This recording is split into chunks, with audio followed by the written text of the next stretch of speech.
Assalamualaikum warahmatullahi wabarakatuh. Salam sejahtera bagi kita semuanya.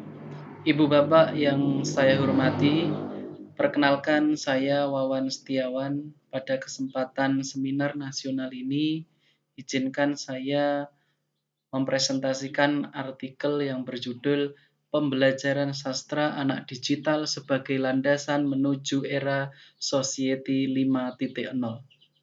Baik, untuk menghemat waktu langsung saya sampaikan yang pertama, latar belakang. Setiap zaman memang membawa peradaban tersendiri.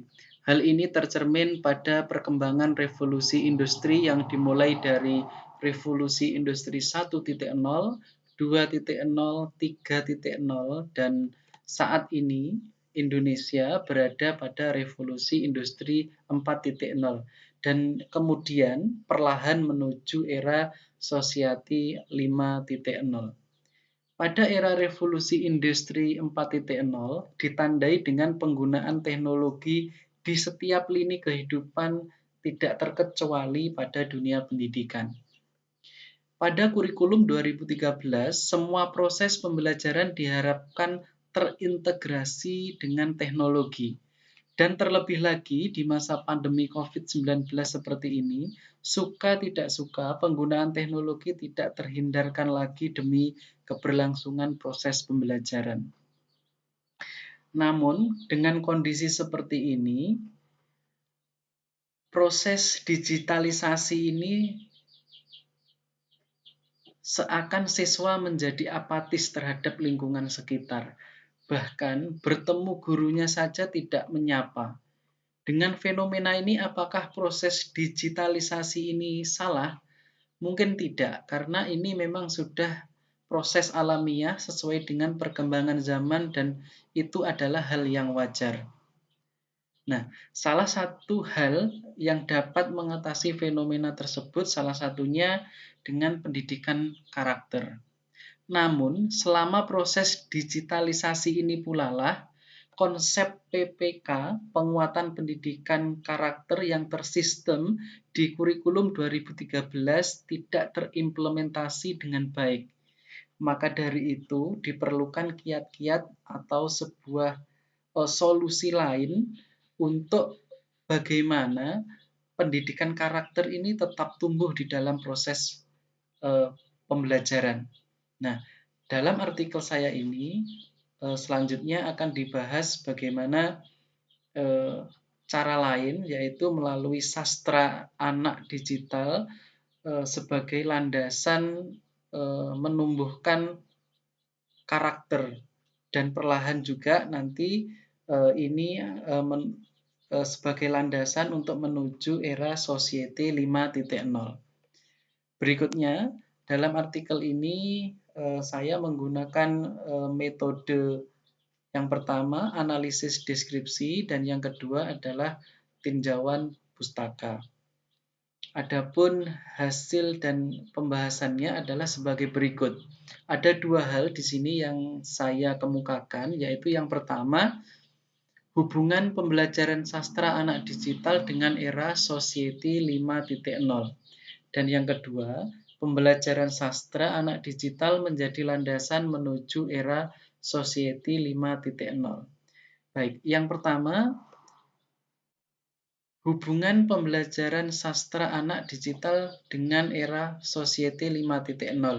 Hal ini ditunjukkan 3 indikator utama yang menyatakan hubungan pembelajaran sastra anak digital dengan era society 5.0.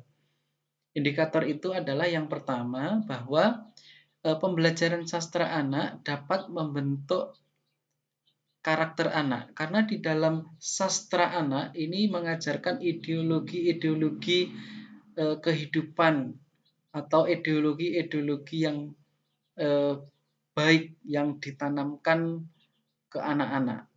Kemudian yang kedua, dengan proses digitalisasi dalam pembelajaran mengajarkan siswa terampil dengan teknologi. Kalau semuanya itu dalam proses pembelajaran menggunakan digitalisasi, secara otomatis siswa pun ini perlahan nantinya akan terampil dengan teknologi. Dan yang ketiga, era Society 5.0 ini bermuara pada sumber daya manusia yang bijak dalam menggunakan teknologi. Jadi dari sini ada hubungan bahwa yang menyatakan bahwa dengan adanya sastra anak yang lebih menekankan karakter anak, ini mampu menjadi alat kontrol anak-anak ketika sudah terampil dalam menggunakan teknologi. Itu temuan dan pembahasan yang pertama. Yang kedua adalah pembelajaran sastra anak digital menjadi landasan menuju era Society 5.0. Maksudnya bagaimana? Di dalam pembahasannya yaitu pembelajaran sastra anak secara digital mempunyai aspek yang dibutuhkan untuk menuju era Society 5.0.